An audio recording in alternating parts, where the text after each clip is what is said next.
Hello. Hello. Welcome Welcome. back. My name's Olivia, And my name is Amy. and And this this is is Girls Girls Gone Gone Spooky. Spooky. We're back with another true crime episode. Yeah. I So, love these. yeah, me too. For our My Favorite Murder people, for those of Mhm. you listening to the new BTK Oh, I haven't podcast, heard about that. there's a new one. That one really It's scares me. really That dark. case. Yeah, Yeah, I really, don't really dark. know. Because it's bind torture Torture. kill. Yeah. Yeah. And he was like Yikes. a guy. Like he was just like he had Yeah. a family. Like Yeah. Like a no, daughter and yeah, yeah. gross. But I don't That's think he so abused scary. the family, his own family. No. No, I don't think I he think ever hurt. he was normal. Yeah. Yeah. Ugh, ugh. Yeah. Well, we're gonna get a little taste of that today as well. Yeah. So not BTK, but that Yes. vibe. Yeah. But first, Yes. Nosferatu. Yeah. We've both seen it So now. good. We seen Yes. it. It was It's so good. good. It was very good.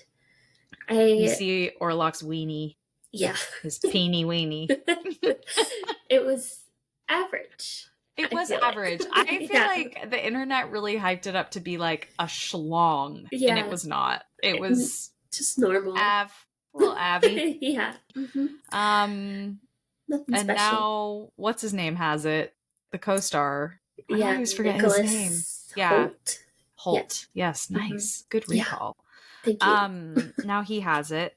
Bill Skarsgård, love of my life, gifted it to him. Who is unrecognizable. Yeah, I in was just gonna every say way. that could have been literally Anyone. I Yep, would not completely have agree. picked out Bill Skarsgård from Nope. how His he looked. voice, his face. Yes. I find him to be so hot. And I know everyone is like, of course you do, you little yeah. freako. I don't know in meters, 1.92 meters in feet. He's 6'3". Oh, I love Zaddy. that. I find him to be so creepy looking, and we all know I find that attractive. So yeah. Wait, let me see him.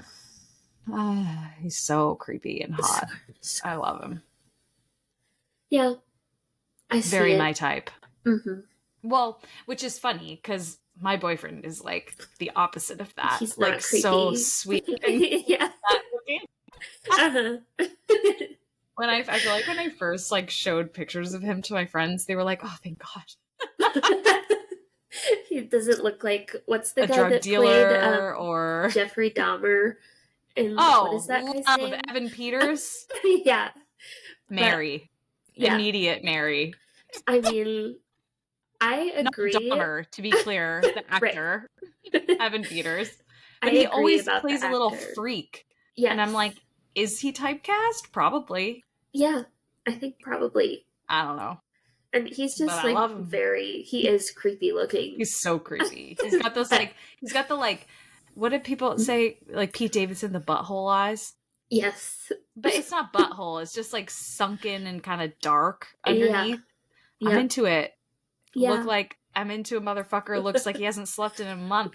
Mm-hmm. I'm like, Kinda give me sickly. some of that. A little sickly, a little tortured. I love it. Perfect. I love it. So anyway, crazy. That's my weird fetish. But the movie was so good. I thought, like, beautifully done. It was good. Lily Rose Depp has kind of weird nipples. Yes, she has. Yeah, no distinct areola. No areola. Extremely distinct nipples. Big, kind of tubular, nippy noo-noos. So, no judgment. We listen and we don't judge. Yeah.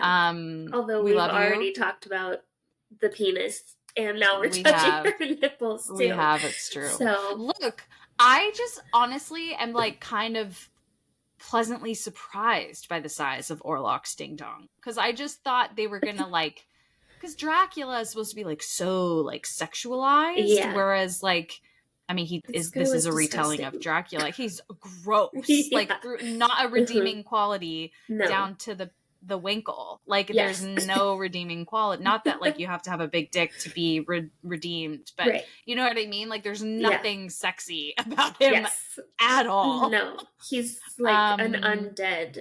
Yeah, like very like, obviously falling apart. Yes, yeah, gross. Yeah, like when she's stroking his back and it's like slimy, like sores, like open sores, zombies, skin falling off. Yeah, gross. No. Yuck. Spoiler alert. Yeah, sorry about that.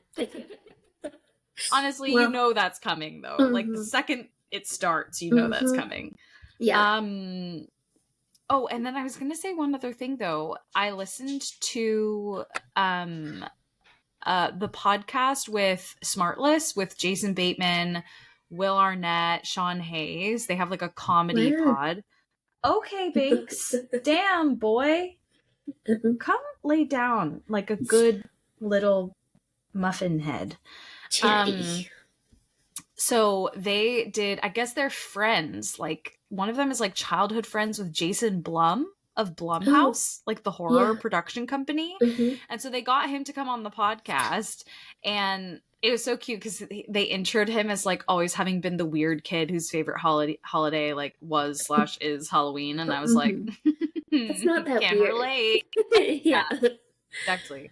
But so like the interview is really fun. So like go listen to the episode if you're into that. I also just find Jason Bateman to be also the hottest man alive and so funny. Like his humor is the most attractive thing on the planet.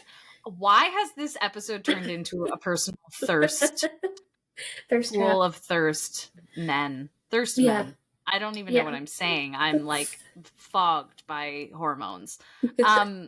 Anyway, they announced at the end all of the Blumhouse movies that are coming out this year. And this is a non-comprehensive list, but Wolfman, which I think may already be out, which I'm really excited about because it has, what's her name from Ozark? Julia something or other. I'll look it up. But the curly Ruth, she plays Ruth in Ozark. If you want to stop me, you have to fucking kill me! That woman. Who's awesome. And then a guy who I recognize too, but I can't think of what he's from. One called Drop that looks really good.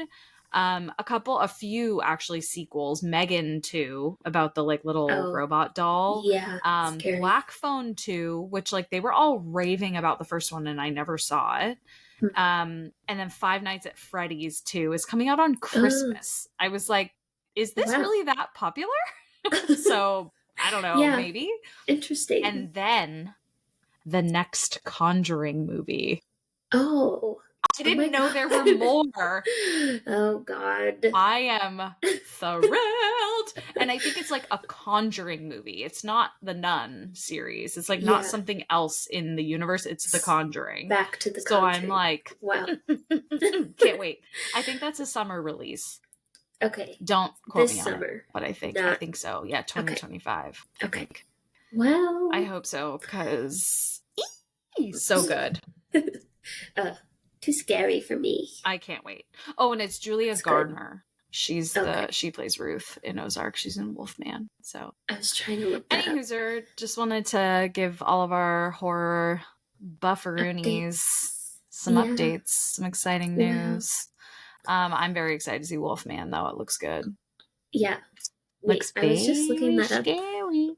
Was she in Nosferatu too? Julia? Was she? Wait, let me see.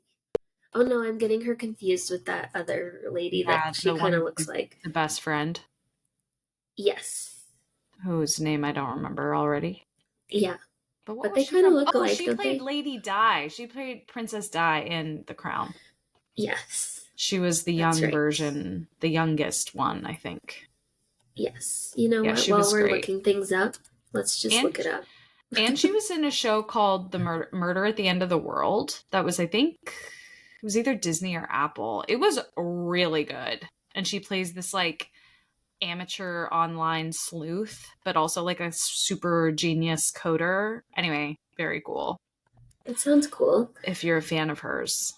She's kind of odd. She gives me like Julia Roberts meets Keira Knightley vibes, but like more masculine. Yes. Her name is Emma Corrin. Mm-hmm. And actually, let me look it up. They may use different pronouns.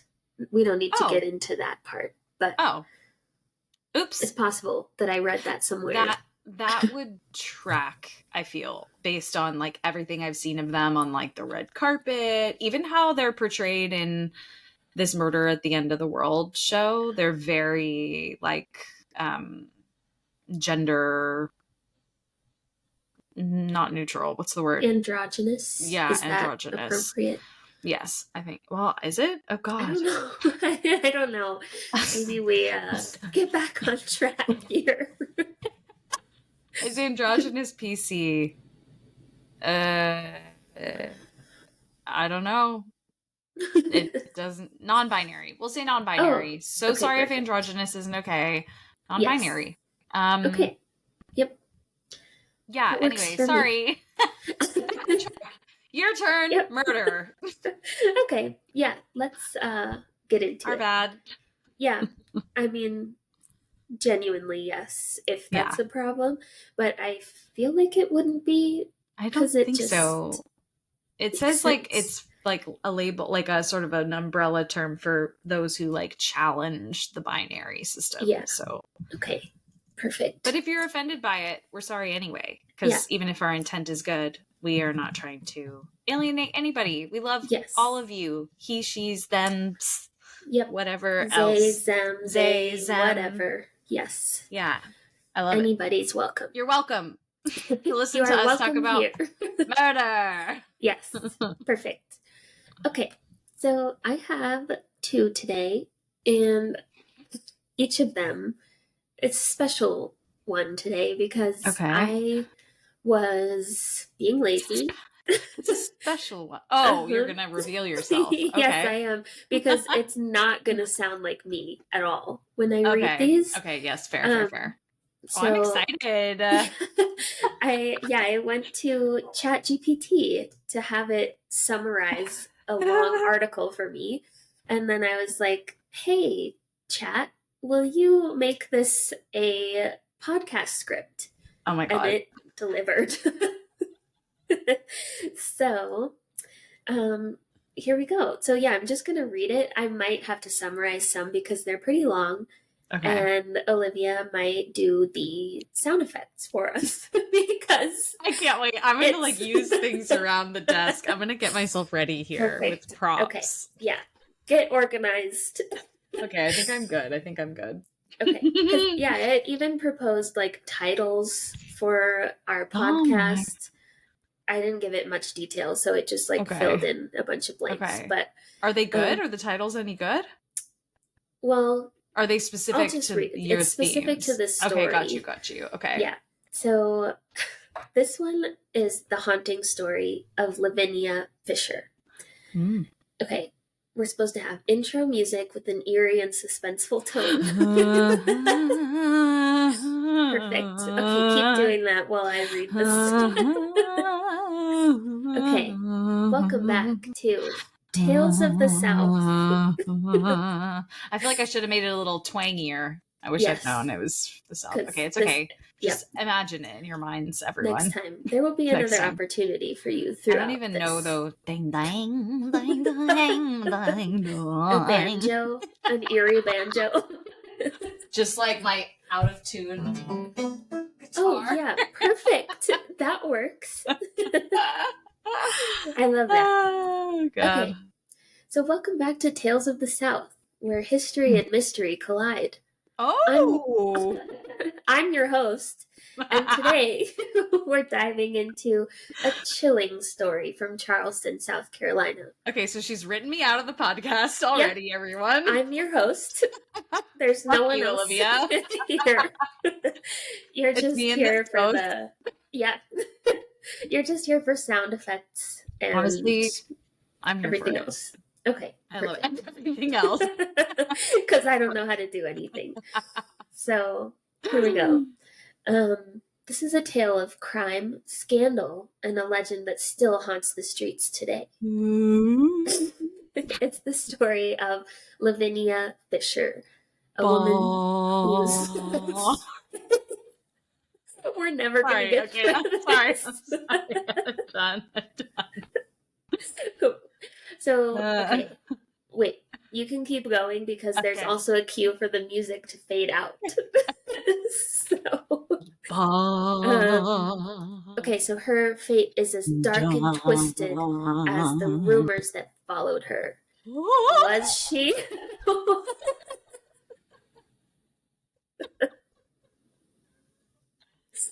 Yeah. She's gearing up. Oh, God. Okay, so here we go. Was she a cold-blooded killer or a victim of early American justice gone wrong? Let's find out. Music fades out. I don't even know what that was. That was perfect. Thank you.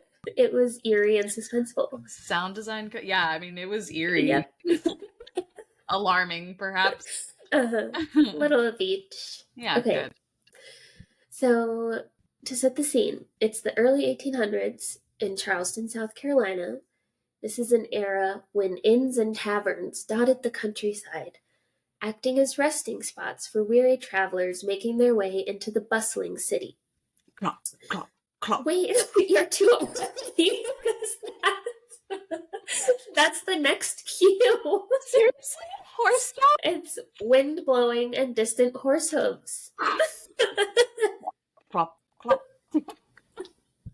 Hey, but I'm anticipating your needs. Your sound design needs. Mm-hmm. Wow, wow. It's perfect. Wow. Yeah. I need more glasses to like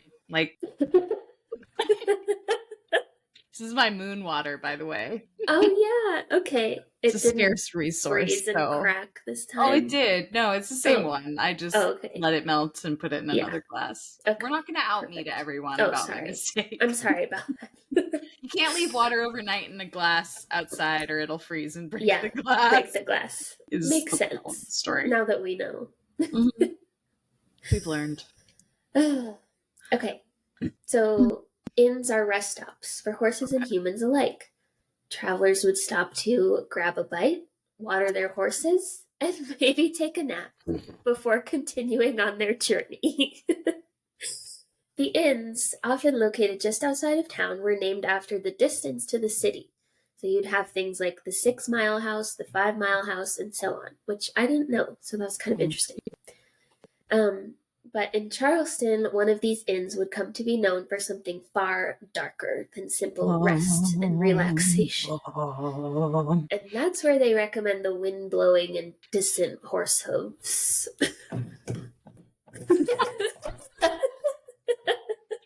The hunched over.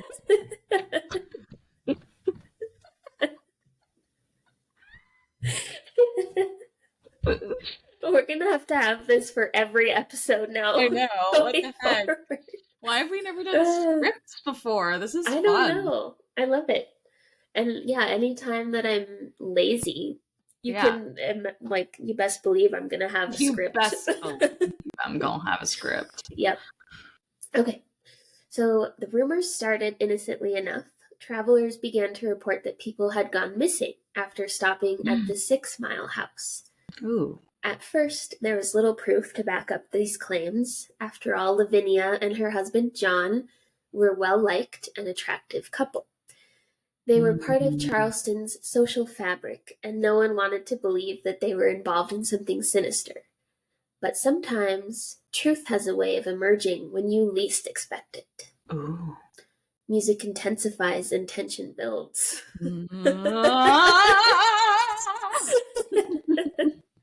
I don't know how, I've completely lost all sense of musicality when this happened. I'm so sorry for everyone listening. I put you on the spot here. So. Yeah, you did. I didn't have any time to write my score. Next time. Yep. Okay. So in the year 1819, Charleston's citizens had had enough. Whispers turned to accusations, and the community's patience ran out. Local authorities weren't moving fast enough, so a group of vigilantes, acting under Lynch's law, took matters into their own hands, and they set out for the Fisher's Inn. So now the sound effect, mob voices, angry shouts, and fire. This is so stupid. I love Lord. it. I do too.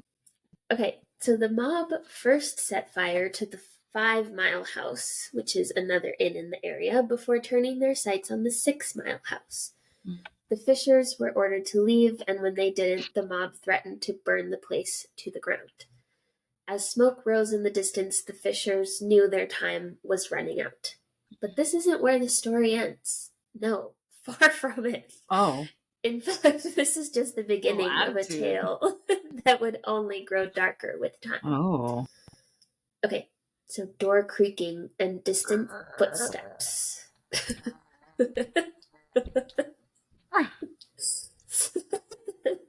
The Fishers fled from 6 Mile House, but things were far from settled.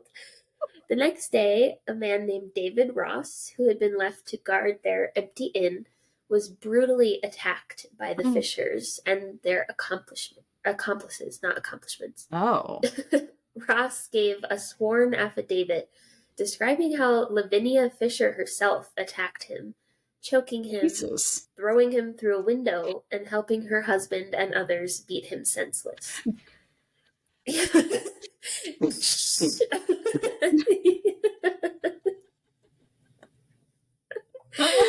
Perfect.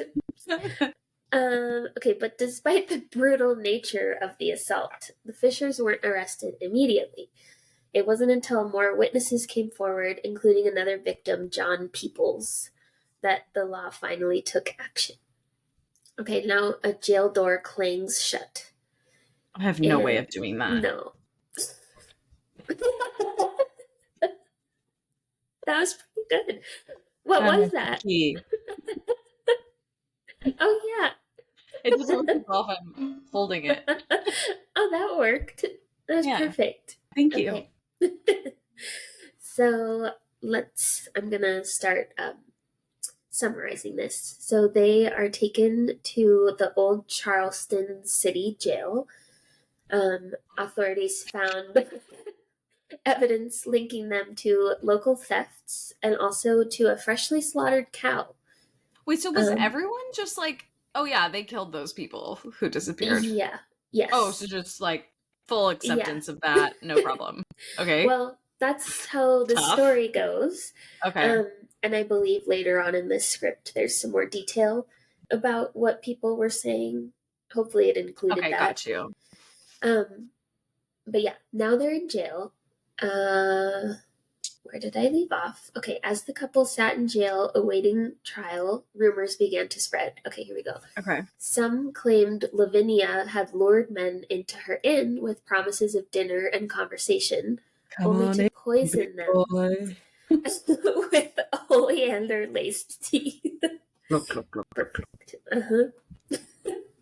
I want to like stir. To pour something. Oh, yeah. Good. Good, for right? Tea. Yeah. I'm getting better. You are. I love it. Thank you. Okay, others believed, this is a little more sinister, they believed that she used a trap door to drop her victims into a pit where they met a grisly end. Like there were spikes down in this pit and she would open a thing and they'd go flying down there. Precisely. Thank you. And some people actually call Lavinia the first female serial killer of the New World. I was wondering about that. Yes, kind of interesting. Not a title I would want. No. It's kind of intriguing though. Yeah. Because women just don't usually do this. That. Yeah. So, on January 17th, 1820, Lavinia and John were convicted of robbery, And just weeks later, on February 4th, they were sentenced to death by hanging. Through this process, while they awaited hanging, there was a reverend who came and spoke to them and was trying to prepare them for the end. Lavinia was cursing him and like just wasn't having any of it. While her husband was embracing it, seemingly. So John, they were brought to be hanged together, and John was again accepting his end fine, I guess, as best as you can expect. Yeah. But Lavinia was still resisting, and her last words were, "Cease. I will have none of it. Save your words for others that want them. But if you have a message you want sent to hell, give it to me. I'll carry it." So, it's giving like kind of devil worship vibes. Yeah. Witchy in a bad especially way. The dead cow, yeah. Yeah. Dark magic of some kind. Okay, then they're both killed. Okay. But Lavinia's story didn't end with her death. In the years that followed, her name became one of Charleston's most famous ghost stories. And people claim she still haunts the old city jail, her spirit restless and filled with anger. Let's see. Oh, and in 1922, a strange twist to the tale emerged. The Yorkville Inquirer reported that Lavinia's skeleton was put on display at the Charleston Museum, a macabre reminder of the infamous woman whose name had become legend. So they exhumed her body, I guess, and put her bones on display, which is also just a recipe for restless spirits. Bad shit. Yeah. But yeah, today you can still hear Lavinia's story told on Charleston ghost tours, where visitors learn about her crimes. Some say she poisoned travelers, others claim she used a trapdoor to send them to their gruesome fate. But no matter how the story is told, one thing is clear. Lavinia Fisher's legacy is one that will never be forgotten.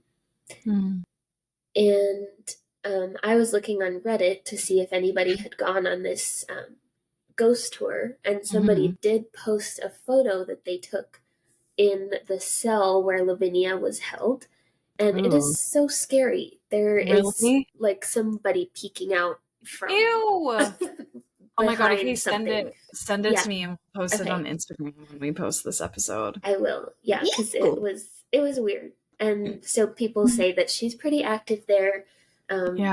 Including, showing up in pictures, feeling like cold breeze from her, kind of those standard hauntings, but she delivers on the ghost tours. So, Jesus. The recommended closing for this is, thanks for joining us. We'll be back soon with another story from the shadowed corners of history. Until then, stay curious, stay cautious, and never forget, history has a way of haunting us. I feel like it should have said, and stay spooky, but okay, fine. We don't talk about caution. Don't stay cautious. No. Stay curious, stay cautious. But so funny. I love it. So that's Lavinia. That was fun. I like that. I feel like everyone's going to comment on this episode and be like, okay, it's enough with the sound effects. Love the script, hate live sound effects. Well, this one, let's see. My next story has far fewer sound effects. Okay. I'm still going to do it, but okay. This one actually has a lot of recommendations for pausing for effect. And like brief pause, long pause. Okay. We'll see if I can do it. Okay. So, this time they recommend that we call this podcast Mystery Unveiled. And I'm talking about Jack the Ripper. Which... Exactly. Yeah, so this is not about ghosts like that are currently still haunting. It's more about the supernatural things that were happening while Jack the Ripper was active. Oh, got you. Okay. And it's very interesting. So I will read what ChatGPT says. So this is the podcast where history and the supernatural collide. Today, we delve into a fascinating chapter of the Jack the Ripper case, where the lines between reality and the unknown become blurred. Dreams, seances, and spiritualist clues were just as much part of the investigation as the police's efforts. But did they lead anywhere? Let's see. Brief pause. Okay. Okay. In the midst of the infamous Whitechapel murders, one man sent a peculiar telegram to the police. A telegram that at first glance seemed to belong in the trash pile of madmen and lunatics. But the story behind it, well, that's where things get interesting. So the telegram came from a man named Mr. B. Barrowclough, I think, who lived far from London, specifically in York, which is a good distance away from the crime scene. But despite this geographical disadvantage, he claimed to know something the police didn't, and that was the identity of Jack the Ripper. Oh. Pause for effect. Yeah. Big deal. Mm-hmm. Yep. So his message was simple. Watch the house at 20 Wirtz Street, Whitechapel.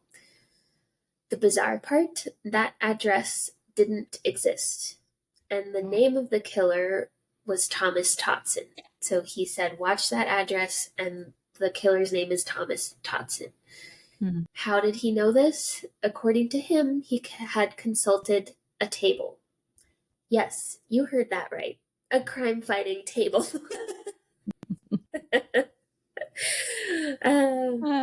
Yeah, that one I would have cut out. Yeah, well, here we are. AI, everybody. Yep, it's trying. It is. Mr. Barrowclough, Mr. B doesn't matter. was Mr. B.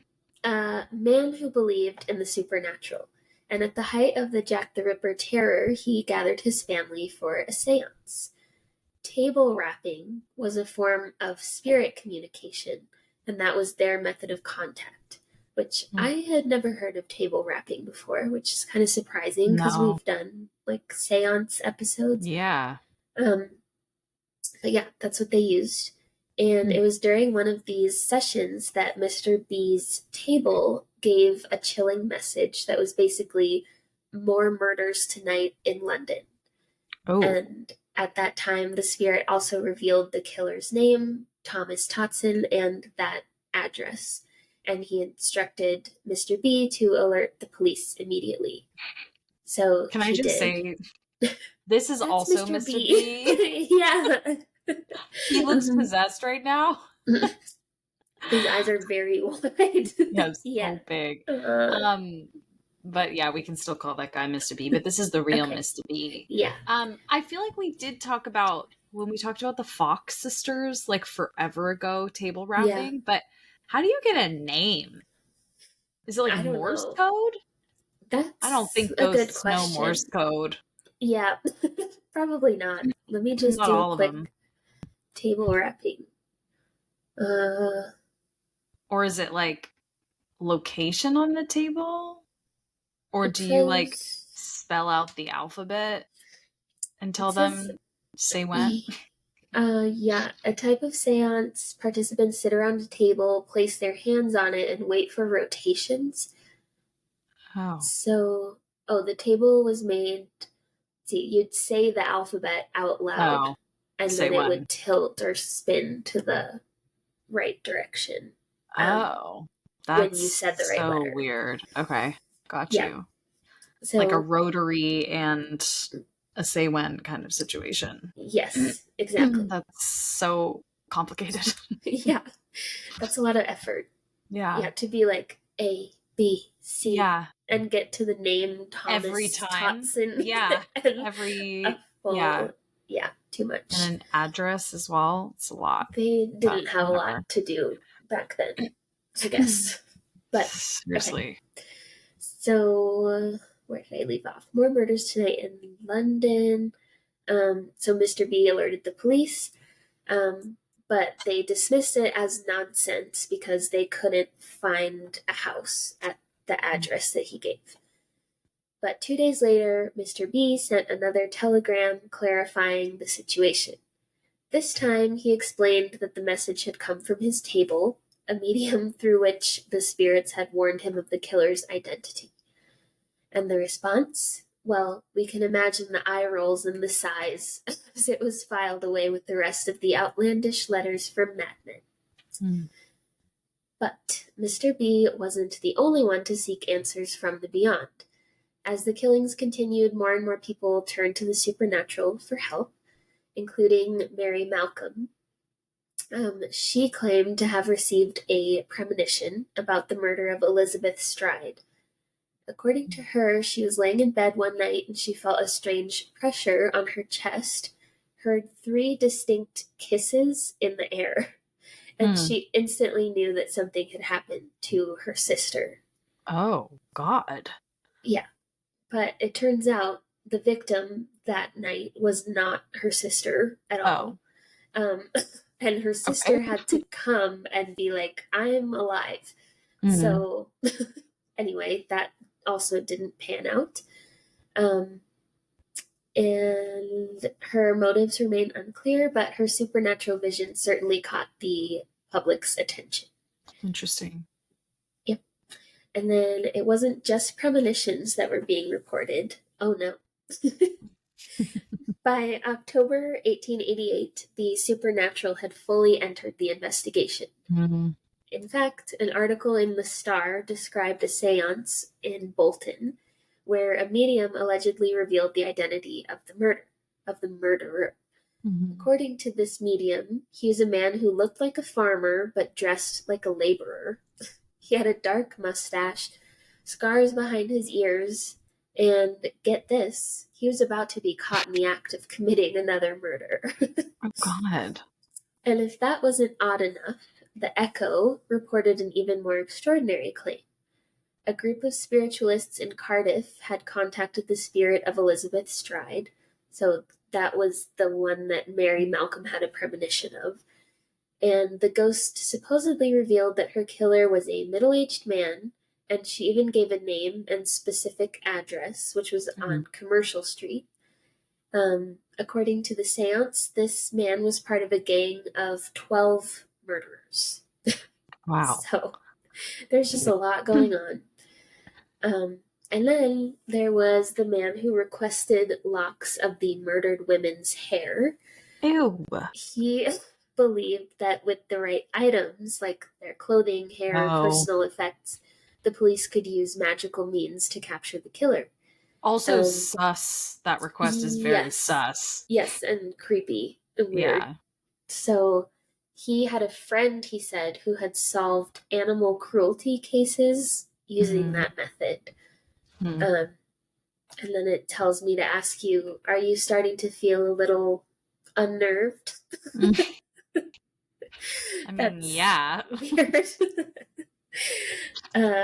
Okay, it wasn't just the public's wild theories that were fueling this supernatural frenzy, it was the media as well. Articles in the newspapers, like the East London Observer, talked about how thought readers and spiritualists were in contact with the spirits of the victims, but they were all convinced that they knew who the killer was. But they were all getting different messages, so none of this ever panned out, unfortunately. And by 1889, the flood of supernatural letters and psychic visions had only increased, but they were useless for all practical purposes. Bummer. Yeah. Despite the hysteria, the case remains as much a mystery today as it did back then. Yeah, it's so weird. I know. It is bizarre. I think, well, let me see if this is. So in 1892, retired Superintendent Alfred Foster reflected on the Ripper case and the many interviews with spiritualists that had filled his desk. He admitted with a touch of irony that they had given him hope, but ultimately they failed. And yeah, there are a lot of theories about who Jack the Ripper was, but it's unfortunate that we are never going to know. No. Did we ever talk about the actual murders? We haven't, right? I don't think so. I mean, like in a past episode. Mm-hmm.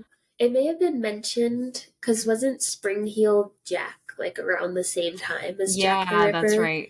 Yeah, that's right. No, we haven't talked about the actual case very much. Yeah. I pulled it up if you don't have a summary there, just to like quickly jog people's memories. Yeah, no, go ahead. That was it. So is unidentified to this day serial killer, obviously active in and around the impoverished Whitechapel district of London in 1888. Attacks ascribed to Jack the Ripper typically involved women working as prostitutes who lived in the slums of the East End of London. This is very gory and graphic, so if you want to skip ahead, do that now. Their throats were cut prior to abdominal mutilations, and the removal of internal organs from at least 3 of the victims led to speculation that their killer had some anatomical or surgical knowledge, which, like, they jumped to surgical because anatomical knowledge at that time in the late 1800s was not all that common. Yeah. Rumors that the murders were all connected to one another intensified in September, October of 1888, and numerous letters were received by media outlets and Scotland Yard from people purporting to be the murderer. The name Jack the Ripper originated from a letter that they call the Dear Boss letter, written by someone claiming to be the murderer, which was disseminated in the press. Now it's widely believed to have been a hoax and may have actually been written by journalists to heighten interest in the story, which is like so gross. Yeah. And to increase their newspaper circulation. And then another one called the From Hell letter was received by George Lusk of the Whitechapel Vigilance Committee and came with half of a preserved human kidney purportedly taken from one of the victims. So like so gross. Yeah. The public then came to believe in the existence of a single serial killer known as Jack the Ripper, mainly because of both the extraordinarily brutal nature of the murders and media coverage of the crimes. So there's obviously like so much more, but there were 11 murders committed in Whitechapel and Spitalfields between 1888 and 1891. And they're unable to connect all of those killings conclusively to the murders of 1888, but they were never solved, and there are tons of legends. But there are canonical 5, and because we remember victims, not just evil people, the canonical 5, as they're called, who were murdered between August 31 and November 9 of 1888, are Marianne Nichols, Annie Chapman, Elizabeth Stride, Catherine Eddowes, and Mary Jane Kelly. Yes. So that is, R.I.P. ladies. Yeah. That is the background on Jack the Ripper. In case you were like, I know who that is, but don't really know what happened, because I didn't. I forgot. Yeah. It's such an old case. So old. Like, yeah. And we know that we're never going to solve it. So no, definitely not. It's not on all the podcasts or anything. Yeah. These days. Exactly. But yeah. Thank you to ChatGPT for helping me today. Wow. I love that. Well, I did not use ChatGPT, but I have a very haunting story. Yeah. And this actually came from the episode we did very recently on like most veritable hauntings. Most authentic, believable, whatever you want to call it, because there's like actual physical evidence of something really fucking weird going on. Yeah. So this is the Watts family murders. So Chris Watts, TLDR, murdered his wife and 2 very young children, horribly. So again, major content warning here. If you are going to be bothered by graphic murder details, skip ahead like 3 minutes.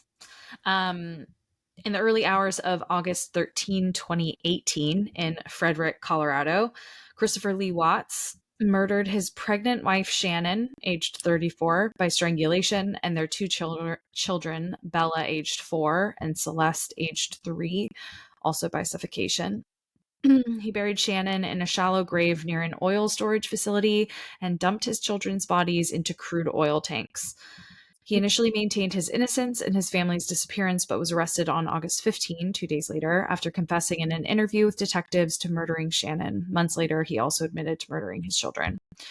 On November 6, 2018, he pled guilty to multiple counts of first-degree murder as part of a plea deal when the death penalty, which was later abolished in Colorado in 2020, was removed from sentencing. He was sentenced to 5 life sentences without the possibility of parole, 3 to be served consecutively. So he will die in prison. Yes. Rightfully so. Good. Yeah. Yes. This is actually so awful. Sickening. So, yeah. So I'm just going to, just for the sake of putting this all in one jump, I'm just going to include one brutal detail that is not on this wiki page that I'm going to summarize. But someone shared from the actual police reports. So he buried the wife, but they said he dumped the bodies of the daughters into these oil tanks. He didn't dump them. He had to cram their bodies in, removing hair and skin in the process in order to make them fit. So brutally mutilated their bodies in an effort to conceal their bodies. These little girls. Yeah, 3 and 4, they were teeny tiny little babies. Yeah.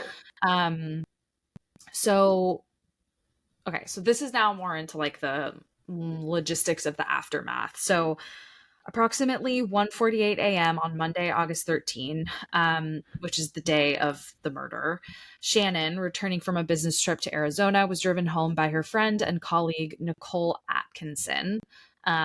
Not to be confused with another Nicole that I'm going to talk about in a minute. So this is the friend Nicole. So it's 2 separate people. Over that weekend, Chris Watts had been home with their daughters. Later that day, Shannon and the girls were reported missing by Atkinson, the friend, who became concerned when Shannon missed a scheduled OBGYN appointment because she's, remember, pregnant. Yeah. Which is why, by the way, he's serving 5 life sentences, not 4. I failed to return her text messages as well. She missed a business meeting, and Atkinson's something's not right. So she goes to the Watts residence around 12:10 p.m. And when the doorbell and knocks went unanswered, she notified Christopher, who was at work, and called the Frederick Police Department. A police officer arrived to conduct a welfare check at about 1:40 p.m. During that time, Chris gave the police officer permission to search the house, where the family dog was discovered unharmed, but no sign of Shannon or the girls were found. Searchers discovered Shannon's purse containing her keys and her medicine. Her phone was later located between the couch cushions in the family home. Her car, which still contained the girls' car seats, was in the garage. Shannon's wedding ring was found on the bedside table during the search of their home. The FBI and Colorado Bureau of Investigation, also known as the CBI, joined the investigation the next day, the 14th. Watts initially told police that he had no idea where his family might be, and then he had not seen his wife since 5:15 the previous day, the day of the murders, when he had left for work.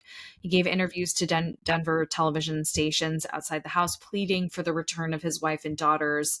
Investigators with search dogs can be heard on the property during the interview. So on the 15th, when he finally admits to it, so 2 days later, but only a day after those interviews with the television, disgusting. This guy is evil. The FBI joined the search on this day, and Watts was administered a polygraph test, which he failed. He subsequently confessed to his father, Ronnie, and then to the authorities that he'd killed Shannon, but claimed that he did so because Shannon had smothered their daughters. So he then blames her for the girls' deaths. He claimed that he had discovered Bella's corpse and that when he found Shannon in the process of strangling Celeste, he strangled Shannon in a fit of rage before disposing of their bodies at this oil field where he worked. He was arrested that day. So he then gives the locations of the bodies on a photograph of the field who arrived there. They found them in these tanks. They found Shannon buried in a shallow grave. Yeah, and the lid of the oil tank was 8 inches in diameter. So. Oh. Yeah. Yikes. So we'll leave that at that. Yeah. So we're going to move on to the haunting part, which is immense. Actually so scary. And partially so scary just because, like, of course it's haunted. Like, this is the most horrific thing I've ever read. But before I, like, fully get into that, because this is, like, a little bit necessary for context, Chris was having an affair. So it comes out later that he's having an affair with this woman named Nicole Kessinger, not Atkinson, friend, other Nicole, Mistress Nicole. So, and the question, of course, is like, did Nicole know he was going to do this? Like, did he do this just to, like, get rid of his family to be with her or what? And of course, she was, like, heavily investigated to identify, like, if she had any knowledge of his premeditation or if there was anything that also implicated her in the homicides, if she had encouraged it or whatever. For reasons no one knows, she chose to delete her iMessages and other phone data involving Chris during the missing persons investigation. And on April 14th, made a later deleted Google search for "Can cops trace text messages?" Oh no. Yeah, but Chris has never implicated her in the crime whatsoever. Over the course of a lot of interviews, with law enforcement, she provided conflicting, evasive, or deceptive statements about the timeline of her affair and interactions with Chris, including claiming memory loss about her 111-minute phone call with him on August 12th, just hours before the murders were believed to have taken place. She admitted that she advised Chris when he discussed with her what he could do with Shannon's ring on the evening of the 13th, that he could pawn it. So it seems pretty suspicious. Her claim that Chris told her when they first met that he was separated and at the end of divorce proceedings is often stated as fact, but appears to have been a lie because she Googled, "Man I'm having affair with says he will leave his wife" on July 10th. What? You guys, why? Murder. Don't fucking Google about it. Don't commit murder. But Jesus, like, these fucking idiots. So she clearly knew in July, a month before, that he was not separated. She also claimed, most people think lied, that she was unaware of Shannon's pregnancy until the 13th, the day that they were reported missing, because then she was all over the news being a pregnant woman in the news and everything. So she's also known to have Googled Shannon's public Facebook, which had a bunch of pregnancy-related posts. And other Anadarko, this oil company coworkers, had congratulated Chris on the pregnancy, and Kessinger had gone to the family home on several occasions where she also easily could have found evidence of the pregnancy, like sonogram photos and whatever. So she didn't murder them. But she knew. Yeah, it seems very likely that she knew. So, another really quick interesting fact, and I'll get back to why the Nicole thing is, like, kind of important in a moment, but the house recently sold, like, 3 months ago. I think I remember seeing that in the news. And it's gorgeous. The house is beautiful. 5 bedrooms, 4 baths, 600 square feet. I mean, I don't know where Frederick is, but not nice. Yeah, okay. Well, there you go. I was going to say, it's only $650K, so affordable. But anyway, like, it's not a good vibe. And of course, like, the families that have lived there over the last, like, few years, almost decade, like, get totally harassed by people. Because it's just so awful. And it's definitely fucking haunted. So, again, finally, I'm actually getting to the haunted part. So there is official police audio and video from them searching the house, which was while he's still in the house. So this is while he's still claiming, bring my wife and kids home. I don't know where they are, whatever. So much scary shit was caught on camera. So I'm just going to, like, walk you through it. If you want to go see the video footage, just search Watts family murder and it will come up. So right when they enter the house, you can see what looks like one of the little girls walking down the staircase.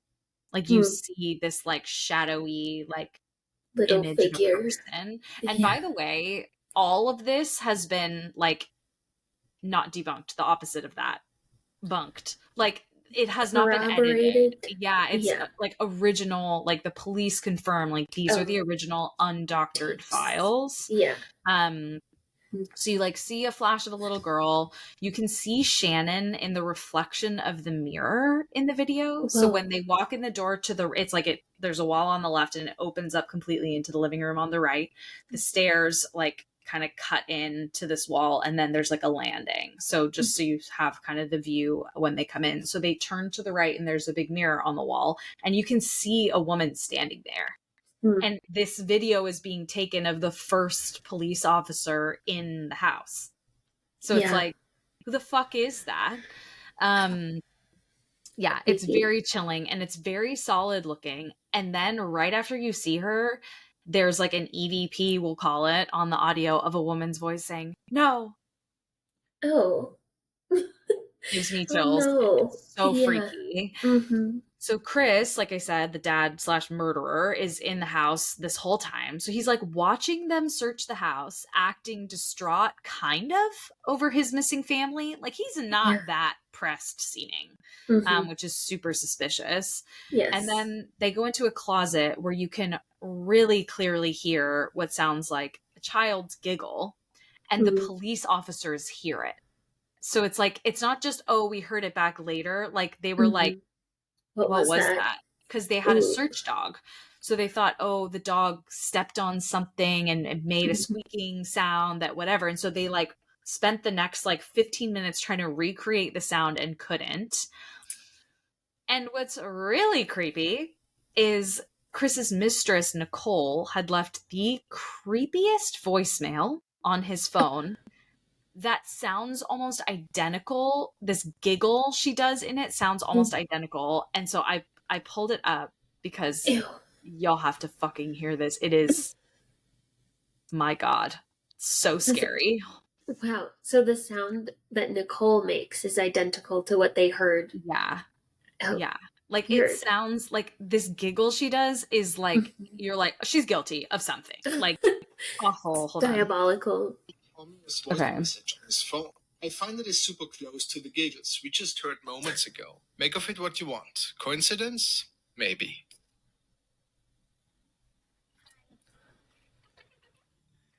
Ew. Everything's fine. Say hi. Like that. Do you hear that little laugh? The second one? There's like a and then there's like a quieter one. The quieter one is from that was. Oh my God! Like, they were almost identical. Was that? Yeah, really fucking creepy. Yeah, I hate that. So yeah, other EVPs captured during the search were Chris, Mommy, I'm with Cece. This is our home. Something told her, and then like a woman's moaning sound. It's like something told her. It's very creepy. Yeah. Tons of whispering sounds in the garage. Like you can't really understand what it's like. Yeah. It's like really fucking creepy. It's like something out of a movie. Okay, so they leave the house. The next night, the neighbors. Oh, and by the way, he acts like he found her phone in the couch.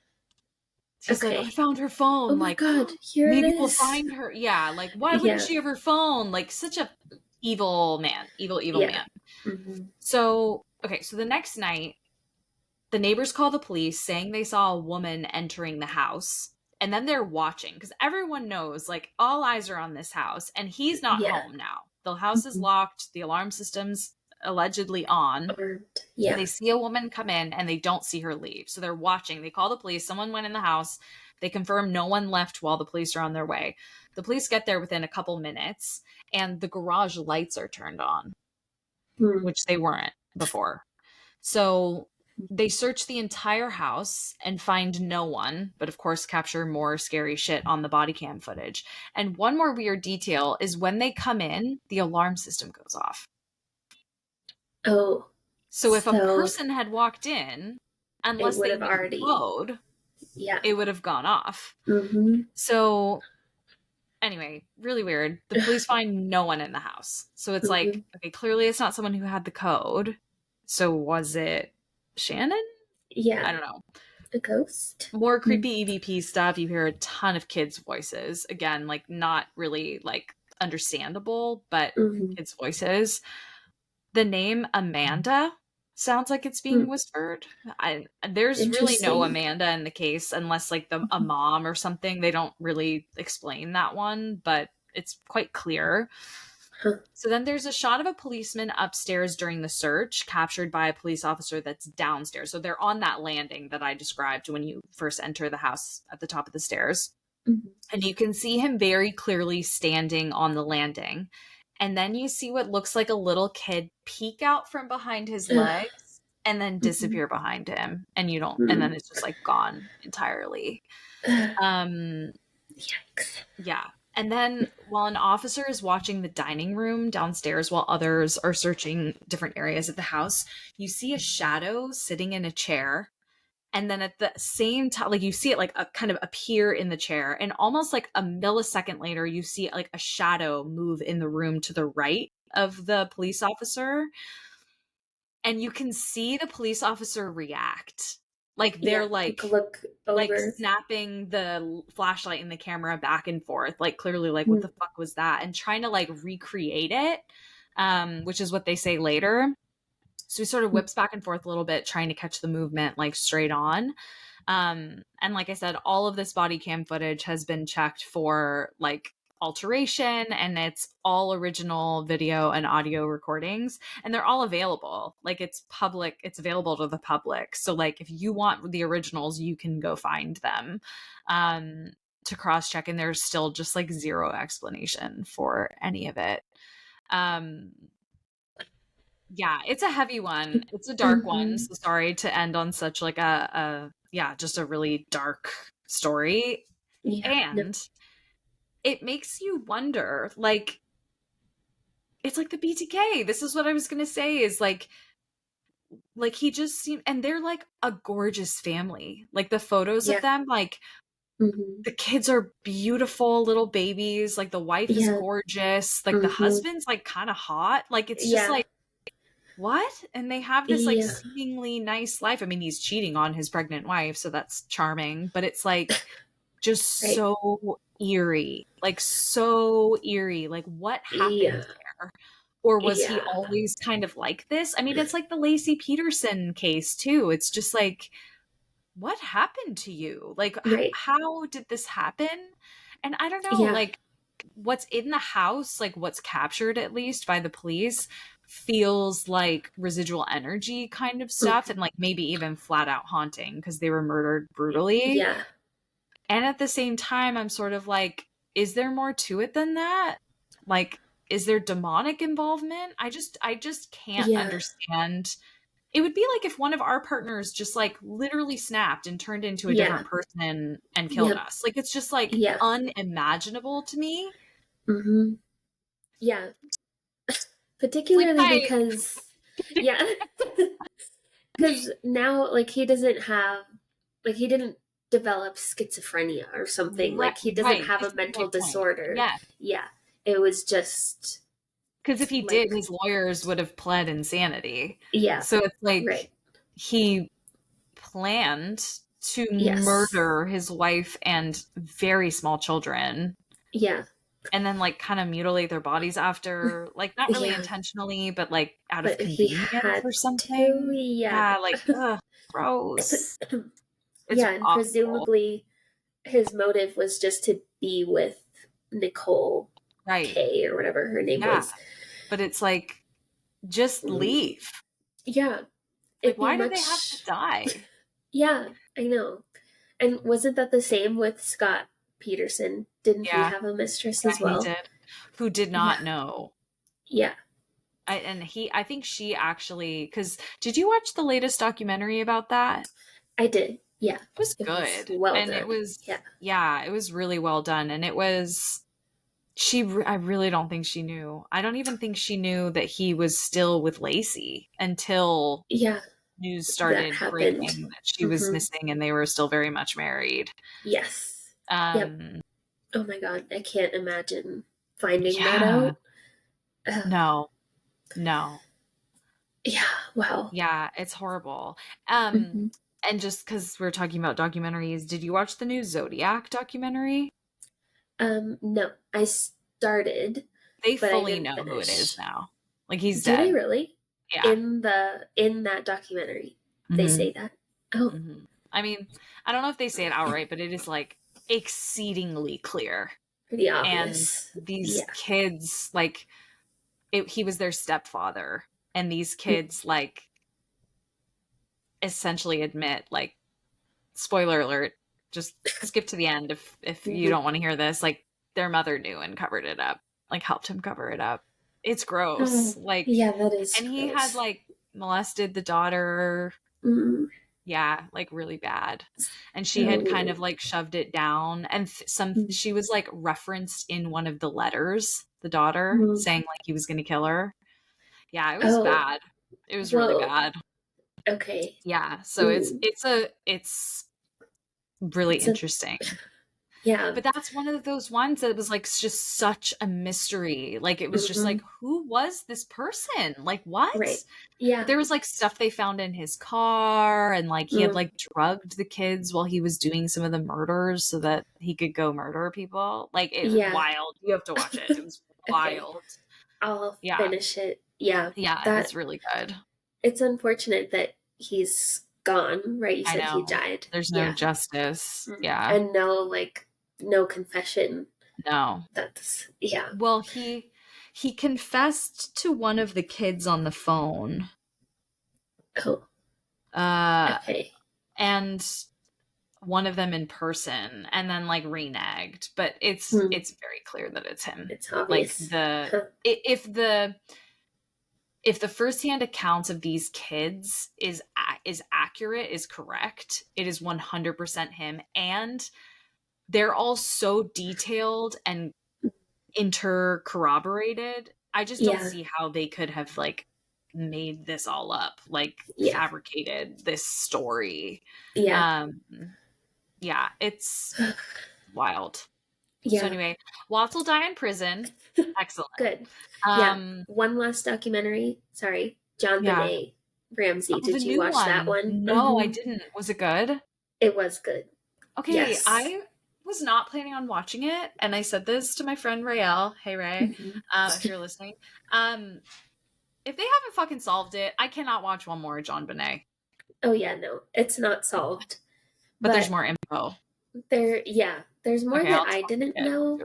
I'll do like it. A guy that confessed to it, but there was so maybe this is a spoiler, but no, this is good. This is compelling. Yeah, he confessed, but they had zero evidence against him, so they couldn't imprison him or charge him. It's going to be hard to convince me that it's not Burke. The brother? Yeah. Really? Interesting. Yeah. Okay. I don't think it was him. I don't think it was the parents. No. I think it was, I don't know who. Probably this guy who confessed, honestly. But the I need to watch this then, because I have an outdated opinion, I guess. Yeah. So they had some DNA evidence from her clothes. Okay. And his DNA did not match what was on her clothes. So couldn't that have been just, like, someone else she interacted with? Yes, although this is awful. It was in her underwear. So yeah. I don't know. Poor baby. I hate it. I hate it. But okay. Yeah, anyway, it was still worth watching.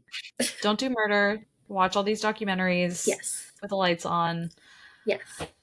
Wow. Yeah. Follow us on social, murder. I guess. But seriously, just don't do murder. Yeah. You don't have to follow us on social. Yeah. We will haunt the shit out of you. Yes. As living humans, we will haunt you. Yeah. Exactly. We're witches if I was too. Ever murdered, though, I would haunt somebody to the ends of the earth. I would ruin their life. Yeah. They would never stop hearing from me. They'd never get past me. Yep. I would live forever. Mm-hmm. Exactly. Anyway, on that cheer note, Yeah, sleep tight, guys. Pray your partners don't snap and murder you. Oh God. Noah, don't murder me tonight, okay? Said no promises. Well, I'll kill him. Yeah. Then okay. I'll kill him and set off a chain. Amy will kill you, and I'll also haunt you if you kill me. So good luck. Anywho, guys, we'll be back next week. In the meantime, stay spooky. Stay spooky. One last thing, sorry. Is our website Oh my God. Yeah. Our website is up and running. Yes. Okay, we'll give a proper promo at the beginning of next episode. But our website is up and running. So if you have scary stories, go put them there. Yeah. Send them to us. Yay. Perfect. Just how we should mention that. Time. Okay. Stay spooky. Stay spooky. Bye. Bye.